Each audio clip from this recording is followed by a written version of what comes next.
አይ ቲንክ ነገር መደጋገም እንዳይሆንብን ሀሳቡ አሁን ቴንኪዩ መዝሙር ያሬድ ቴንኪዩ ሁላችሁም እዚህ የተገኛችሁ በሙሉ ልደት ኤፊ ክርስቶፎር ሜሎስ ኤርሚና መምህር በረከት በጣም አመሰግናለሁ። ይህንን እድል ስላመቻቸልን እናመሰግናለን። በመጀመሪያ ደረጃ ሁላችንም ኦርቶዶክሳውያንም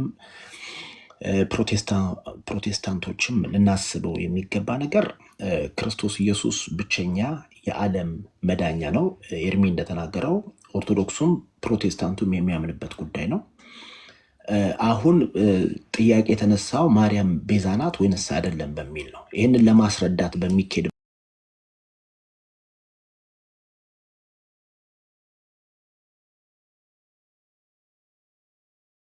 ጊዜ ከገባን ሰዓት ጀምሮ ተደጋግሞ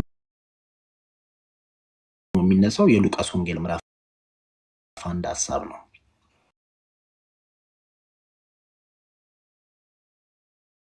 ምክንያቱም ጸጋን የሞላብሽ ተብላለች። ጸጋን የሞላብሽ የሚለውን ቃል ለመረዳት ባጭሩ እኔ መጽሐፍ ቅዱሴን ሳገላብጥ ጸጋ ማለት እንዲሁ ከጌታ የሚሰጠን እንጂ ከስራችን የሚመነጭ ነገር እንዳልሆነ ነው። ስለዚህ ማርያምን ጸጋ የሞላባት እግዚአብሔር ክርስቶስ ኢየሱስን ወደ ዓለም ለማስገባት ሲያቅድ በማርያም የተጠቀመባት ምክንያት የተለየች ሰው እንደሆነች እንድናስብ መጽሐፍ ቅዱስ አያደርገንም። ለምን ካላችሁ ጸጋ የሚለው ቃል ሁሉ ላልተገባ፣ ምክንያቱም ለሰራተኛ ሰው ደሞዙ እንደሚገባ እንዲሁ ጸጋ ደግሞ ላልሰራ ሰው የሚሰጥ እንደሆነ መጽሐፍ ቅዱሳችን በግልጽ ይናገራል። ጸጋ የሚለው ቃል የሚፈለገው ለደካማው ለኃጢአተኛ ነው። አሁን ደጋግሞ የሚነሳው ቃል ደጋግሞ እሷም ራሷ ማርያም ስትናገር ነፍሴ ጌታዬን ታከብረዋለች መድኃኒቴን ብላ ተናግራለች። መድኃኒቷ ኢየሱስ ክርስቶስ ነው። ሉቃስ 1 ምዕራፍ 28 ላይ መልአኩ ወደ እርሷ ገብቶ ደስ ይበልሽ ጸጋ የሞላብሽ ሆይ ጌታ ከአንቺ ጋር ነው፣ ከሴቱ እግዚአብሔር ከዛ በፊት የሰራባቸው መንገዶች መመልከት እንደ መጽሐፍ ቅዱስ አንባቢ ያስፈልገናል ብዬ አስባለሁ። እግዚአብሔር የተዋረደውን ነገር አንስቶ የሚከብር አምላክ ነው። ሲከብር በተዋረደው ነገር የሚከብር አምላክ እንደሆነ ልንረዳ አንድ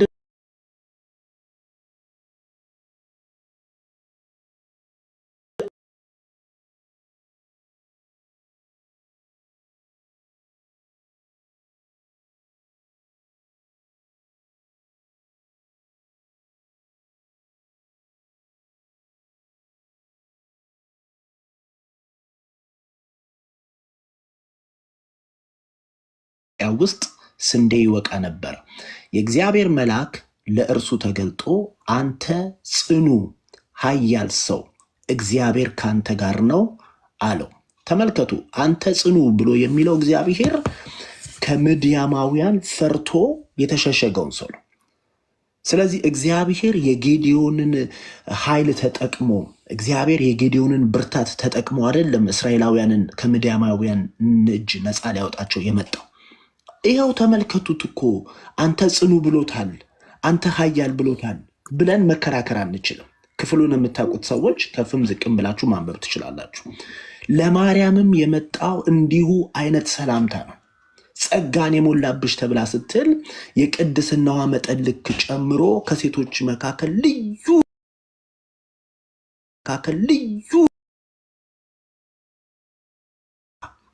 ቤዛነታችንን እንዳናስተውል ይህንን እንድናውቅ የሚረዱንን አንድ ክፍል ብቻ ወደ እናንተ ላምጣና በርካታ ክፍሎች አሉ። ሁላችንም የምናውቀው ግን በትንቢተ ኢሳይያስ ምዕራፍ 59 ላይ እንደዚህ የሚል እግዚአብሔር ቃል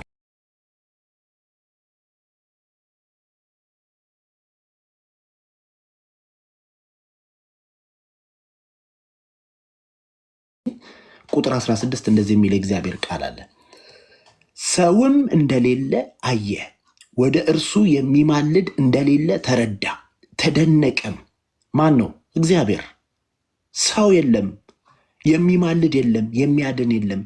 ስለዚህ እግዚአብሔር ራሱ ተደነቀ። ሰርፕራይዝ የሆነበት ጉዳይ ምን እዚህ የገዛ ክንዱ መድኃኒት አመጣለት ጽድቁም አገዘው ይላል። ይሄንን ነው እየተናገርን ያለ ነው። ወንጌል በአዲስ ኪዳን ስናነብ ስለ ኢየሱስ ክርስቶስ ብቻና ብቻ ነው። ወንጌል ነው፣ የምስራች ነው። ሰዎች ከኃጢአት የዳኑበት እግዚአብሔር ከላይ ከሰማይ ሆኖ ሲመለከት ውይ ማርያምን አገኘው ብሎ አይደለም ያለው። ውይ ሙሴን አገኘው ብሎ አይደለም ያለው። የሆነን ሰው አግኝቶ እግዚአብሔር ልቡ አላረፈም። ለዘለዓለም ድህነትን መድኃኒት የሆነውን ኢየሱስ ክርስቶስን ወደ ዓለም ሲያስገባ እግዚአብሔር አንድ ሰው አላገኘም። እኔ አይደለሁም መጽሐፍ ቅዱስ ነው፣ አንድ ሰው አላገኘም። ከዛ ምን አደረገ? እግዚአብሔር ተደነቀ። አንድ ሰው የሚያድን የለም፣ አንድ ሰው የሚታደግ የለም ብሎ እግዚአብሔር የገዛ ክንዱ መድኃኒትን አመጣለት። ሁሉ በእርሱ ለእርሱ ከእርሱ ሆኗል ብለን የምንናገረው ለዚህ ነው። ቅድም አንድ ሐሳብ ተነስቶ ነበረ። ማርያም ፈቃደኛ ሆና እሺ ባትል ኖሮ መድኃኒታችንን ኢየሱስ ክርስቶስን አናገኘውም ነበር፣ አይመጣም ነበር የሚል ዮኒ በጣም ጥሩ መሞገቻ ሐሳብን አስቀምጠ ነበረ። ከኤልሳቤጥ በእርጅናዋ ጊዜ ዮሐንስ ሲወለድ እነ ዘካርያስ ተስማምተው አይደለም። የሰው አለመስማማት የሚከለክለው አምላክ አይደለም ያለን። ስለዚህ ማርያም እሺ ብላ ተስማምታለች። አዎ። የጌታ ባሪያ እንደ ቃል ይሁንልኝ ብላለች። አዎ። ይሄ ደግሞ ያስመሰግናታል፣ አክሊል ያሰጣታል። የተለየች፣ የተባረከች፣ የተወደደች የጌታችንና የመድኃኒታችን የኢየሱስ ክርስቶስ እናት ናት። እሰየው፣ ደስ ይለናል፣ እናከብራታለን፣ እንወዳታለን።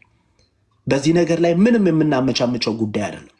ግን ስለ ወንጌል ሲነሳ ወንጌልን ለመከለል ወንጌልን ወደኋላ ለማድረግ የሚነሳ ሐሳብ ሆኖ ሊቀርብ አይችልም፣ አይገባም። አንድ ሁለት ሐሳቦችን ልስጣችሁና ለተረኛ ተናጋሪዎች እለቃለሁ። ሰው እንደሌለ እግዚአብሔር አይቶ የገዛ ክንዱ መድኃኒትን አመጣችለት፣ ጽድቁን ማገዘችው ይላል። ሕዝቅኤል ምዕራፍ 22 ቁጥር 30 ላይ ቅጥርን የሚጠግን ምድሪቱንም እንዳላጠፋ በፈረሰበት በኩል በፊቴ የሚቆምላት ሰው በመካከላቸው ፈለግኩ፣ ግን አላገኘውም። ተመልከቱ፣ እግዚአብሔር በየዘመናቱ ሕዝቡን ለመታደግ ሲፈልግ ሰው ይፈልጋል። ሰው ግን የለም። ሰው በሌለበት ጊዜ ግን ምንድነው ታዲያ የእግዚአብሔር የመጨረሻው ኦፕሽን ምንድነው ካላችሁ፣ የገዛ ክንዱ መድኃኒት አመጣለት። ኢየሱስ ክርስቶስ ያድናል፣ ብቻውን ያድናል ብለን የምንለው ለዚህ ነው። ወገኖች አንድ ነገር ልንገራችሁ። በእውነት ስለ ኢየሱስ ብቻ ሲነገር የምትከፋ ማርያም አለች ብላችሁ ካሰባችሁ ተሳስታችኋል። ማርያም ራሱ ስትጠየቅ በቃና ዘገሊላ የወይን ጠጅ አልቆባቸው እባክሽን ወይን ጠጅ አለቀብን ብለው ሲነግሯት ወደ ኢየሱስ ክርስቶስ ሄዳ ወይን ጠጅ እኮ አለቀባቸው ብላ ባለችው ጊዜ ለኢየሱስ ክርስቶስ አንቺ ሴት ከአንቺ ዘንድ ምን አለኝ ብሎ ሲመልስላት ሄዳ ለነዛ ሰዎች ለነገሯት ሰዎች ያለቻቸው አንድ ነው፣ የሚላችሁን አድርጉ። ሚዩት እያደረግን ሀሳቤን እስክጨርስ ብዙ ሰዓት ቁጭ እየሰምቻችኋለሁ፣ እጨርሳለሁ እንቶሎ የሚላችሁን አድርጉ። ስለዚህ ወደ ኢየሱስ ክርስቶስ ፎከስ ብናደርግ የሚከፋት እናት አለችው ብላችሁ እንዳታስቡ። ኢየሱስ ክርስቶስ ቤዛ ነው። ማርያም በየትኛውም አጋጣሚ በየትኛውም ሁኔታ ቤዛ ልትሆን አትችልም። በተለይ መጽሐፍ ቅዱስ ካስቀመጠልን ሐሳብ ተነስተን ስናወራ ቤዛ ማለት ምትክ ነው። ሞታችንን የሞተው ኢየሱስ ነው።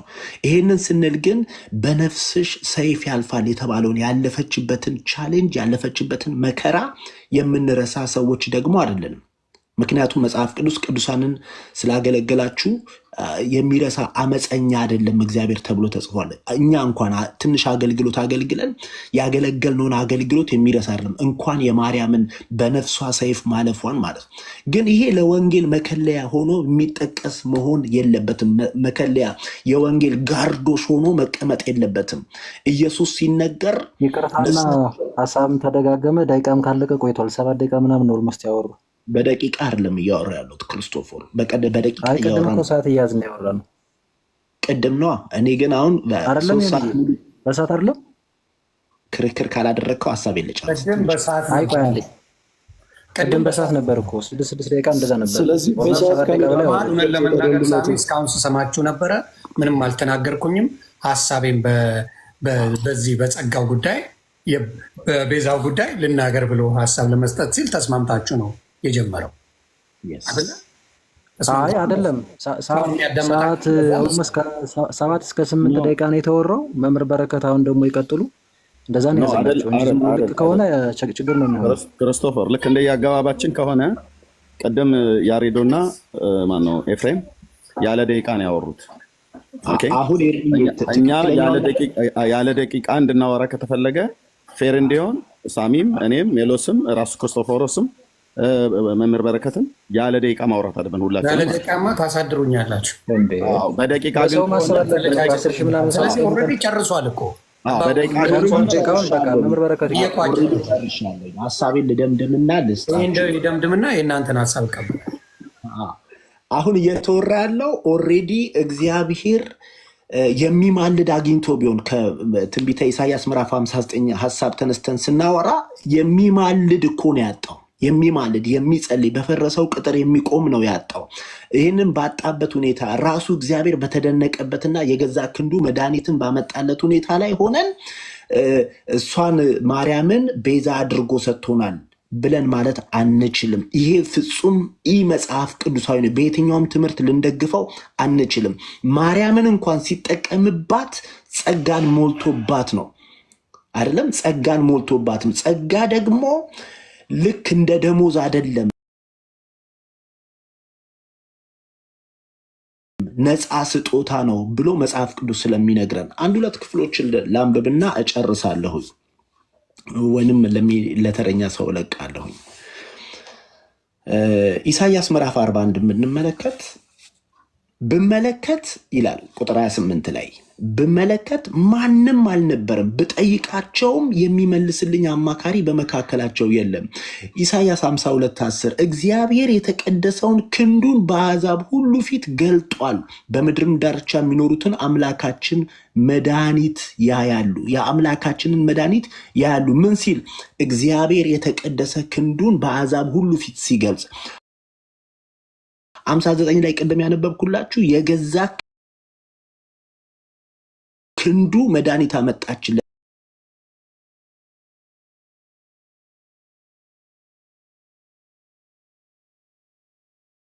ተብሎ እንደተጻፈ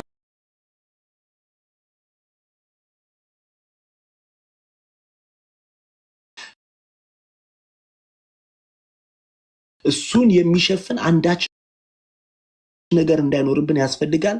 ኢየሱስ የዓለም ቤዛ ነው። ማንም ሰው ቤዛ ሊባል አይገባውም። የነፍሳችን ምትክ ሞታችንን የሞተ በቀራንዮ መስቀል ላይ ደሙን ያፈሰሰ መጽሐፍ ሲናገር በራእይ መጽሐፍ ላይ ታርደሃልና ከዘርና ከነገድ ከቋንቋ ሕዝብን ለመንግስት ካህናት አድርገሃል ነው የሚለው። ታርዶ ነው፣ ደሙን አፍስሶ ነው። ደሙን አፍስሶ እንቁላል የሰጠች ዶሮና ስጋዋን የሰጠች ዶሮ እኩል አይደለችም ተብሎ እንደሚባል በአባባል ይህንን ምን እያልን ነው? የሰዎችን አገልግሎት የሚያጣጥል የሚያቃልል እግዚአብሔር የለም፣ እኛም አናቃልልም። ግን የክርስቶስ ኢየሱስን የመስቀል ስራ በየትኛውም የፍጡር ስራ በየትኛውም የፍጡር አገልግሎት አንሸፍንም። ወንጌል ስለ ኢየሱስ ነው። ኢየሱስ ቤዛችን ነው። የታረደልን ኢየሱስ ነው። ደሙን ያፈሰሰልን ኢየሱስ ነው። ሊቀ ካህናችን ኢየሱስ ነው። ደሙን ይዞ ወደ ቅድስተ ቅዱሳን የገባው የእግዚአብሔር በግ ህዝቡን ሁሉ ከኃጢአታቸው ያድናል የተባለ ሞታችንን የሞተ ኢየሱስ ነው። ወዳችኋለሁ። ሌሎቻችሁ